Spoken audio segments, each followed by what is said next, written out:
Overnight, the sun ages another 5,000 years. It's still 36 degrees hotter than it used to be. These temperatures flood cities like Manhattan. But other cities transform in different ways. Bamboos and long grasses take over where evergreens and maples used to be. If these conditions persist, cities like Chicago and Toronto will have foliage like Southeast Asia. Around the world, climate is dramatically different. The intense heat is evaporating water faster than ever before. Immense amounts of water are sucked into the sky.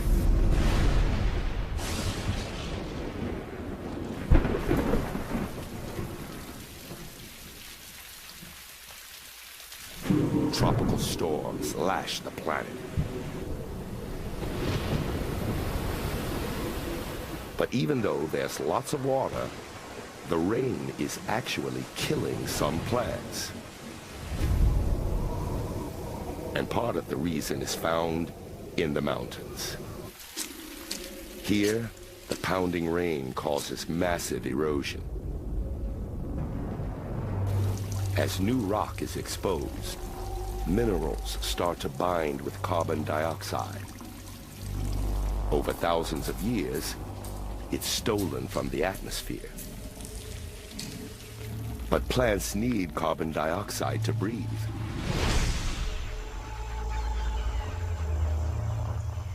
Some absorb it more efficiently than others.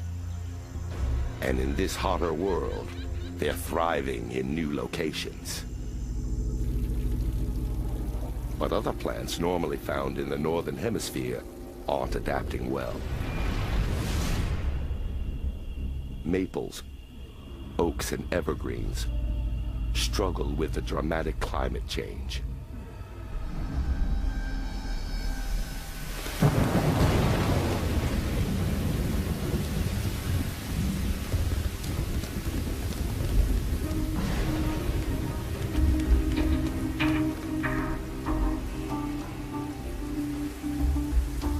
The rain that's changing the planet normally cools us down too. We're one of the best animals in the world at regulating our temperature. Water can literally take heat away from our bodies. But in humid, 130-degree weather, it's getting hard for us to get rid of our sweat.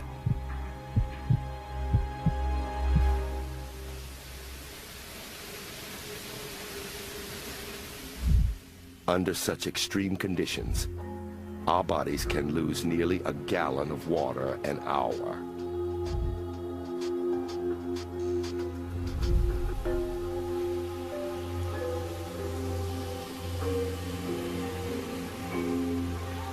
We're at the limits of our endurance.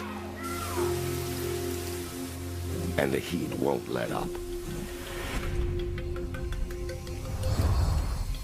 To make matters worse, the concrete and steel of a big city collects the heat. Cities can be more than 7 degrees hotter than the countryside.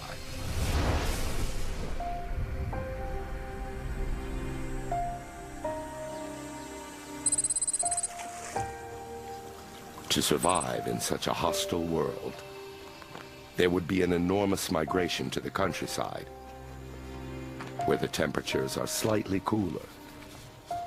In the old world, this used to be a fruit orchard, helping the United States grow 150 million bushels of apples a year.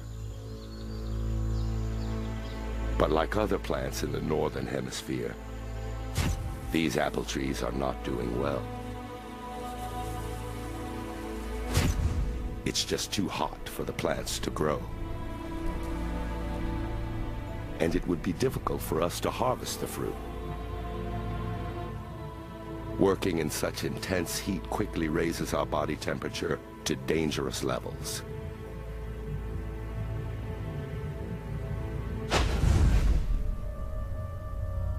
The sun is on a relentless march to becoming a red giant.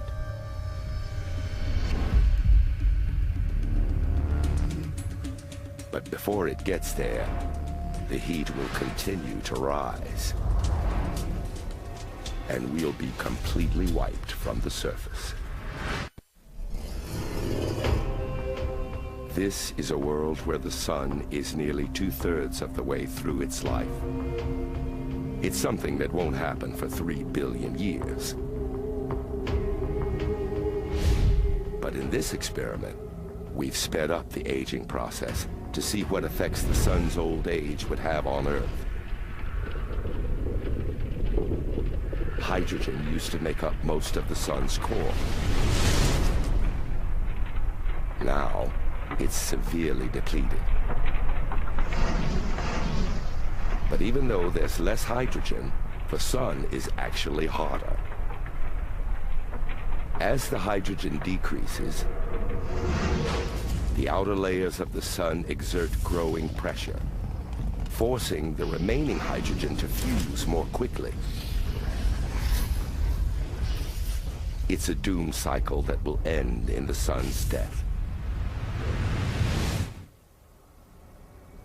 If the Earth we live on now was orbiting this aging sun, it would seem only about 30% brighter than it does today.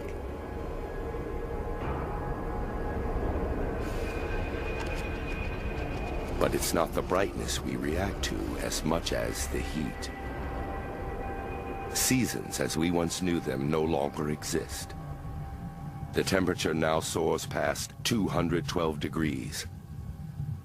Hotter than the boiling point of water.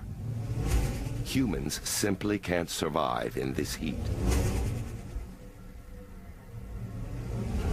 The liquid on our eyes would quickly evaporate, and the severe heat would blind us. Our lungs are filled with alveoli, delicate membranes that absorb oxygen. They can't handle the 212-degree air for long. The heat would suffocate us. It's not the only thing under siege. The magnetosphere is an invisible field circling our planet, which protects us from blasts of solar radiation. But this hotter sun is producing more energy than ever before. Like a shield absorbing too many blows, the magnetosphere begins to weaken, and more solar radiation gets through to the planet's surface. Exposed skin is quickly destroyed. The only place humans can survive is underground.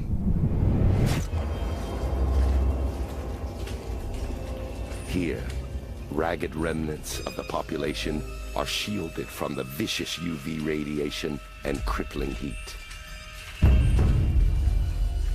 But we can't burrow too far.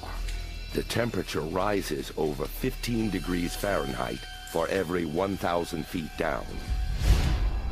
We're literally trapped between the deadly breath of our star and the internal heat of our planet.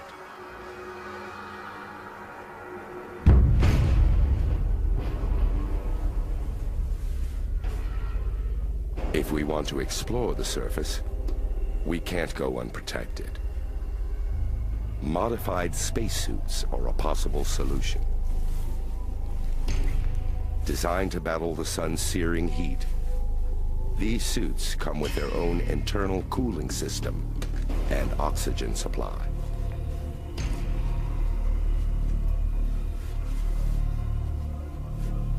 The suits are white to help reflect the torturous heat.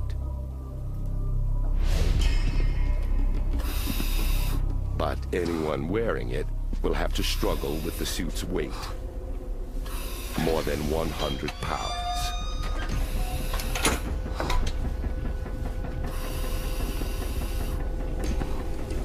It's the only way to survive on the surface of the planet. A world radically different from anything humans have ever been exposed to. and temperatures continue to climb.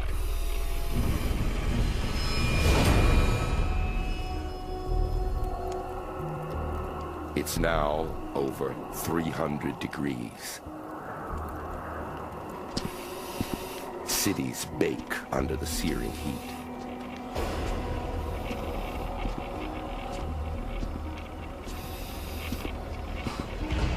Water evaporates far more quickly than it does under our present sun.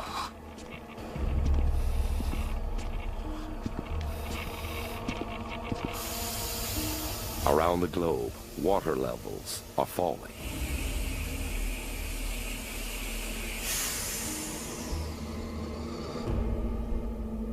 The sun is literally boiling water off our Earth. The surface of the planet is as hot as a stove. Manhattan is no longer an island, but a city on a barren hill.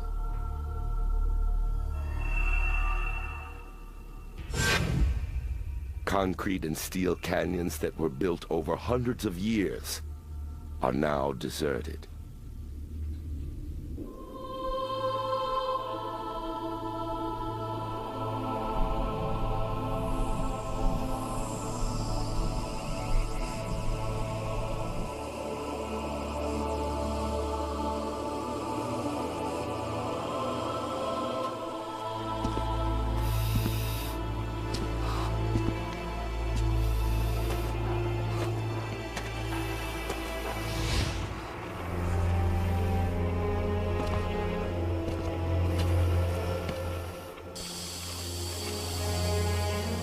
Even water hidden in the sewers begins to evaporate.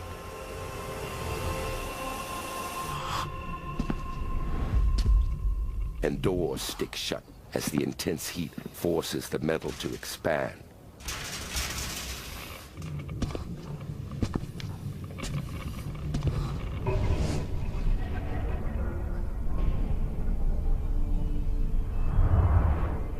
While open water is evaporating, bottled water can still be found. Simple physics is keeping it safe. As the water heats, pressure increases inside the bottle, raising the boiling point. And even at 300 degrees, this water won't boil. Yet. But cans of soda and other carbonated drinks suffer a different fate. As heat builds inside the cans, CO2, the gas that gives soda its fizz, is forced out of the liquid. The pressure inside will eventually become too much.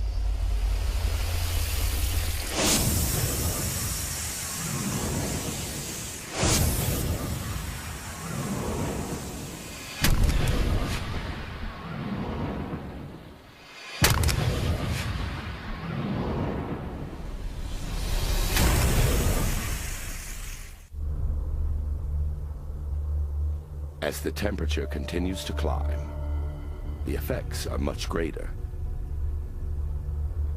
Coastlines around the world look entirely different.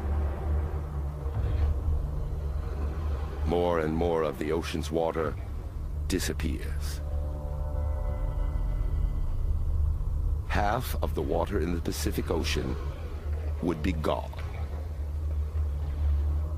And the water is hot. The average surface temperature of the oceans used to be about 63 degrees Fahrenheit. Now, it's rising rapidly. Thousands of feet below the surface, the water still cools.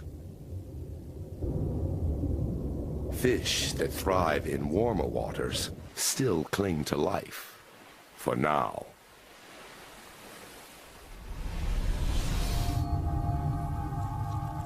Even hardy creatures like cockroaches can't survive. They don't have lungs and can live for weeks at a time without food. But as they venture into the sun, they eventually die. overwhelmed by the heat.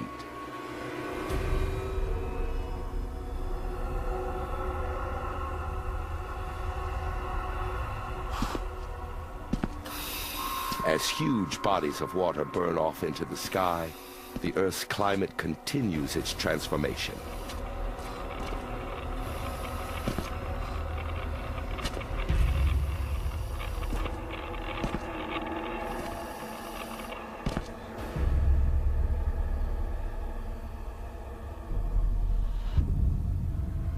More and more water is evaporating and condensing. Clouds stretch higher and higher into the sky.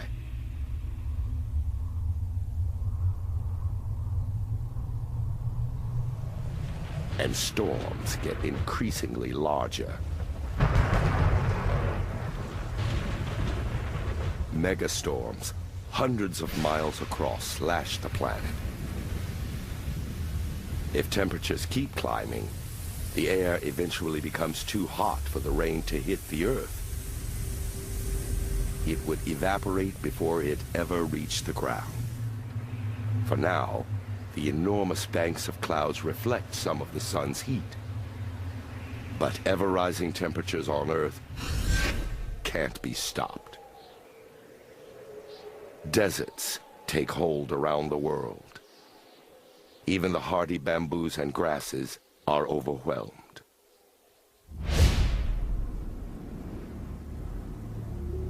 Plants can't survive the tremendous heat.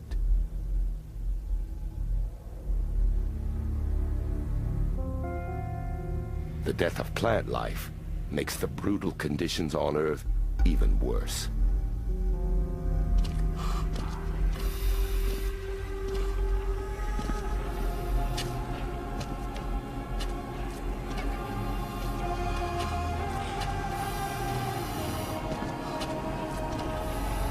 As plants and animals die, they release carbon dioxide and water vapor into the sky.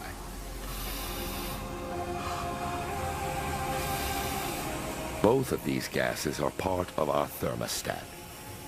They help trap heat on the Earth, keeping it warm enough to sustain life.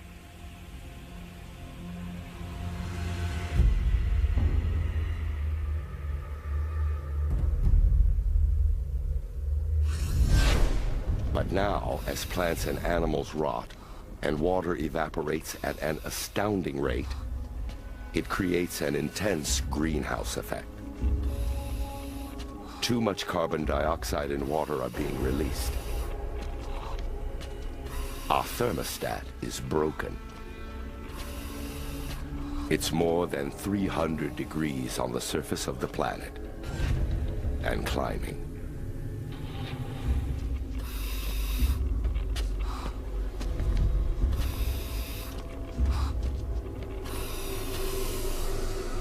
But some life lasts longer than others.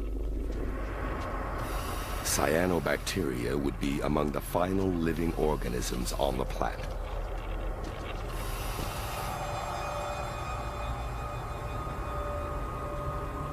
Even in hotter water, this colorful algae sucks in carbon dioxide and water to live, and produces oxygen. As the dark curtain of bacteria grows across the ocean, it blocks the sun over large areas. And no sunlight means there will soon be no life.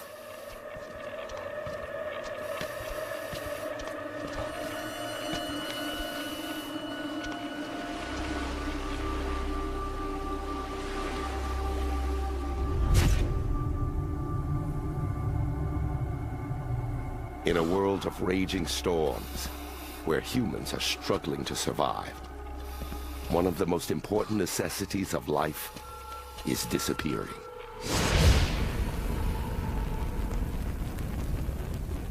With the death of plant life, there's less oxygen in the air. Huge amounts of new water vapor also lower the concentration of oxygen. Normally, the air around us is about 20% oxygen. Under these conditions, it falls to less than 10. It's not enough for us to breathe or sustain fire. While lightning lashes the planet, fire doesn't burn. For now, even though lightning strikes, our buildings survive.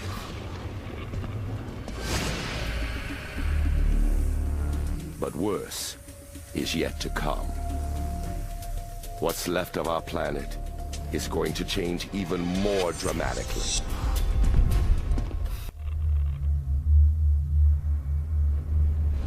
Our sun is aging rapidly, marching inevitably to its death.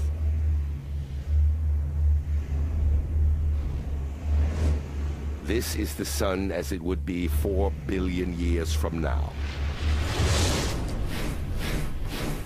The remaining hydrogen in the sun's core is under tremendous pressure, crushed by the weight of the outer layers. Hundreds of millions of tons of hydrogen are fusing together every second.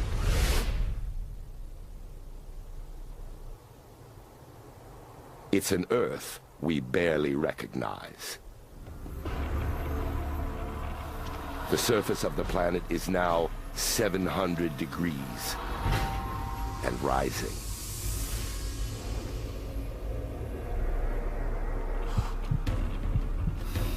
It's too hot for us to survive. Even the most sophisticated suit can't protect us from the blistering heat. And we can't survive underground either. At these temperatures, human life on Earth is finished.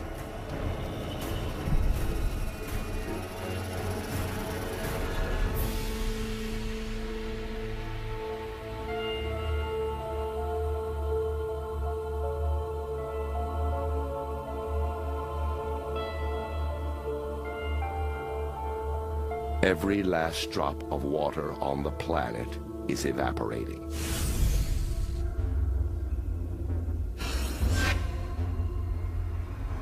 The oceans become vast, salty deserts, sucked lifeless.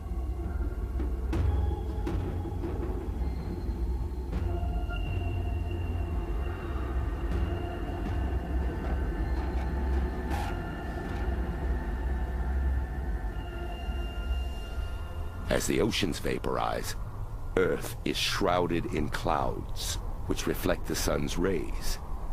But that doesn't make it cooler.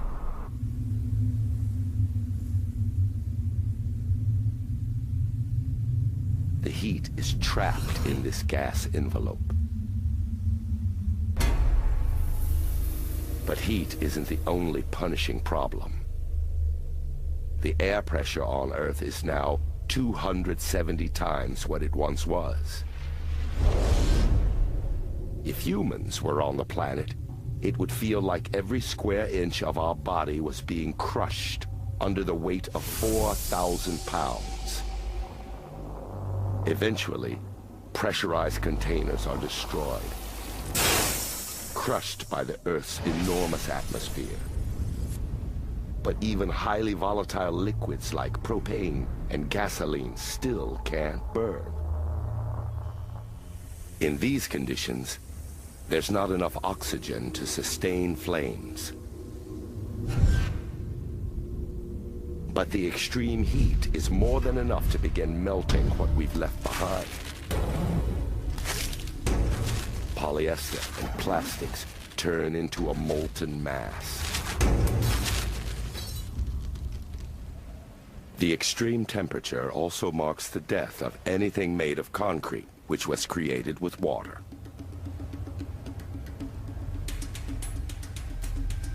Now, in over 700-degree heat, this trapped water evaporates explosively, turning the concrete brittle and dusty. The metal rebar inside the concrete, which gives it added strength, expands in the tremendous heat. Combined with the evaporation of the moisture, The effect is dramatic.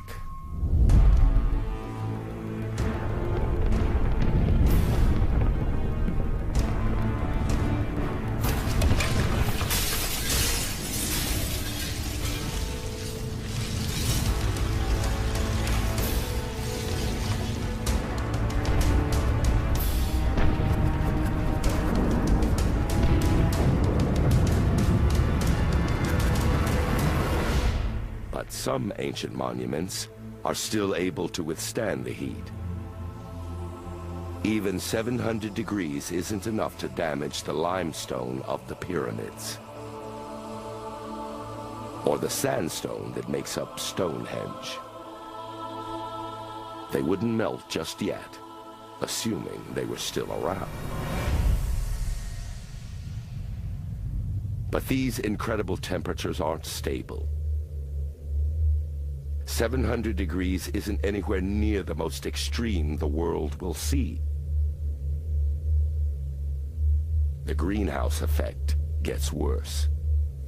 Temperatures shoot up towards 2,400 degrees. This last radical increase is the beginning of the end. More and more of the water vapor circling the planet escapes our atmosphere and travels into space. Water that makes up the clouds is bombarded with UV radiation from the sun. The radiation splits the hydrogen off from the water molecule. As the hydrogen escapes to space, the oxygen stays behind, and the world is remade. About 5% of the Earth's crust is made of iron.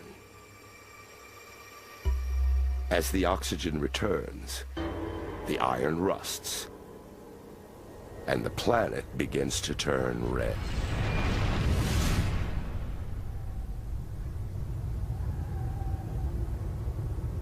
As the oxygen levels climb again, the extreme temperatures spark a deadly cycle. There's enough oxygen for fire to return.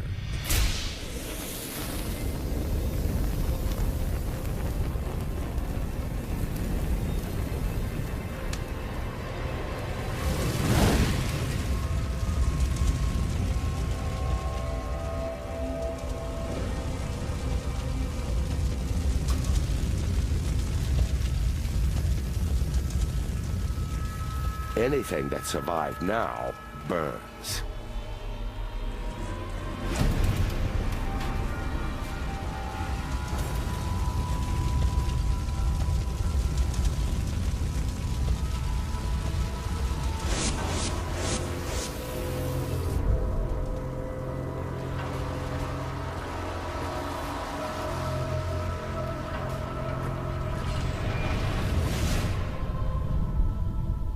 Even without the fire, the limestone of the pyramids now crumbles.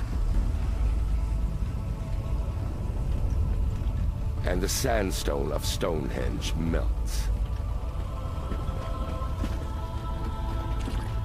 The last artifacts of our existence return to the planet.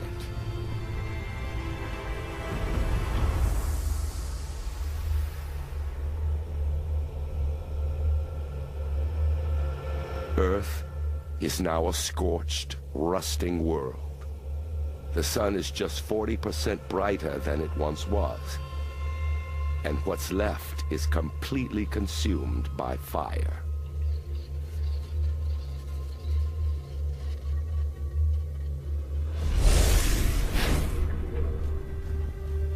The sun that gave us life now has scorched the planet bare.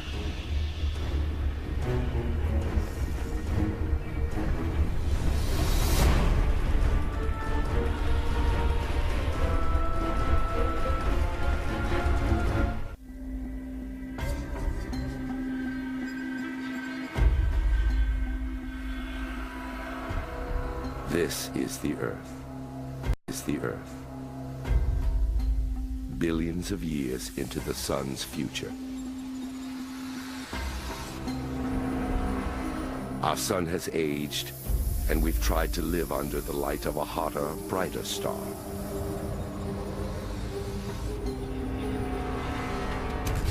Our cities are gone. Our manufactured world destroyed by the blistering heat.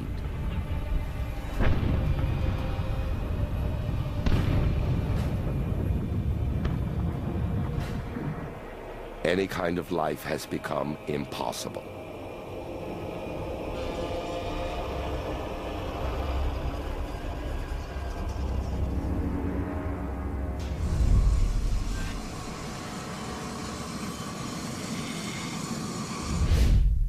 The sun has aged more than 6 billion years. It's time for the end, not just of life on Earth, but of the planet itself. Deep inside the sun, the last of its hydrogen fuel is consumed. What remains is a core of helium. It takes enormous pressure and heat to make the helium fuse. But now, the immense force of the sun's outer layers bears down, and this fusion begins. The powerful ignition actually propels parts of the sun out into the galaxy. As the sun continues to expand, the Earth is eventually baked in 3,600-degree heat. Our planet is scorched smooth. Its relentless growth has brought the sun just a few million miles from Earth. It has already swallowed Venus and Mercury.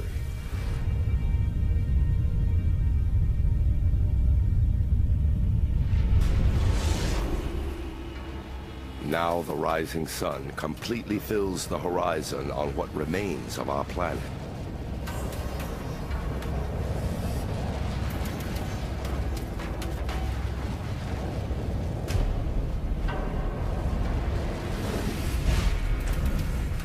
It's over 200 times bigger than it once was.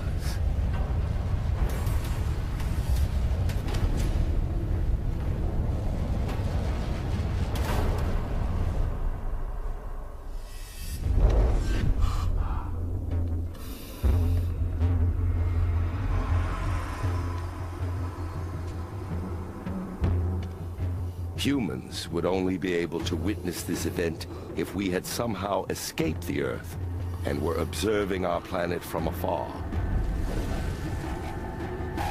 Perhaps Jupiter's moon, Europa.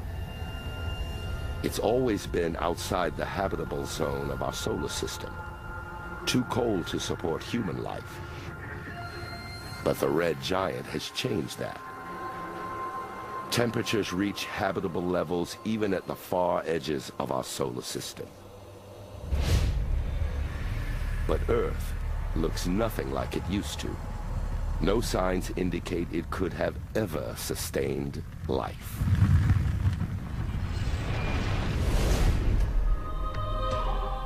And then, the final act. The massive outer edges of the sun begin to slow the Earth's orbit. Our planet is now a fireball, burning up like a meteorite.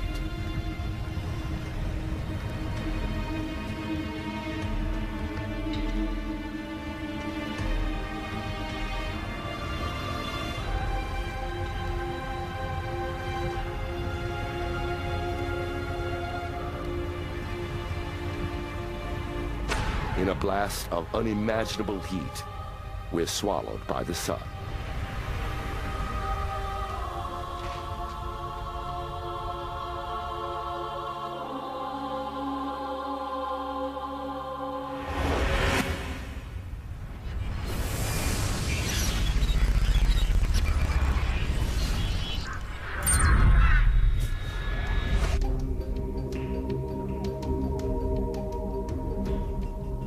This has been an experiment.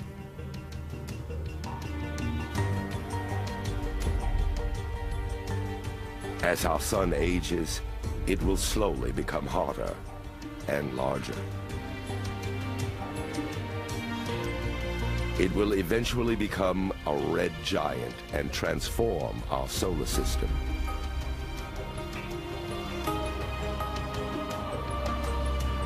None of this will happen for billions of years. But even now, our life and the life of our planet are balanced precariously. The Earth is just warm enough, just bright enough,